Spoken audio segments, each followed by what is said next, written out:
Today I got a complaint for a leaky faucet, so I thought I'd show you guys what I'm seeing here. This is a Delta two-handle bathroom faucet, and usually there's a Allen set screw over here on the side of the handle. You gotta loosen that up, and then you can take the handle off. And then there's a little collar piece here. You gotta use a wrench. I've already got everything loosened up, but you usually have to put a wrench on that. And then this whole cartridge here, if you just wiggle it back and forth, will pop out. And this stainless part here gets all corroded.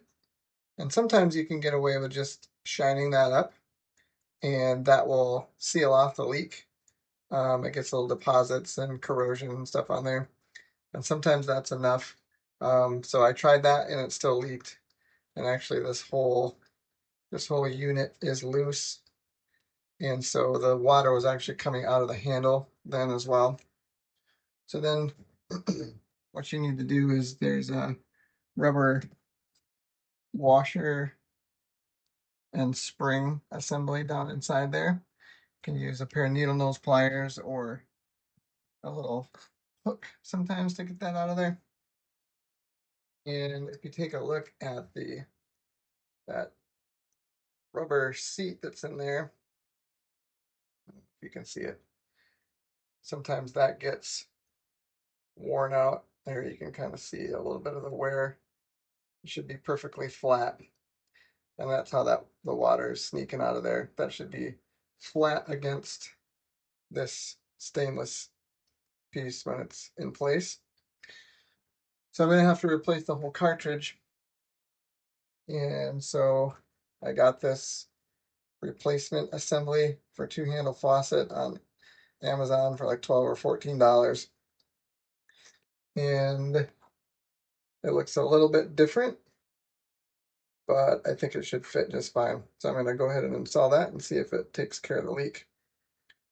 It comes with the new rubber seat and new springs. So you just have to put the spring down in there, put the rubber seat in there, and then put the cartridge in and screw everything back together. Before doing work on the faucet, you want to make sure to turn the water off with the valve that's under the counter. And you can see actually this little bit of water here. The water was leaking out of the faucet because of that leaky O-ring. So that was definitely going to cause some damage if we let it go too long. All right, that did seem to take care of the leak once I got everything put back together. It did drip a little bit when I put it in the first time, and I took it back out. And I'll show you on this other side. I reached down in here where the rubber seat and spring sit, and I just felt around in there to make sure there wasn't any debris or rough edges that might have been holding that rubber seat up. And I put it back together, and then it sealed. So I think there was just a little something that worked loose in there. So something to keep an eye out for. The other side was not leaking, but since I got a set of two, I'm just going to replace it now while I've got everything torn apart. And then it should be good to go. All right, thanks.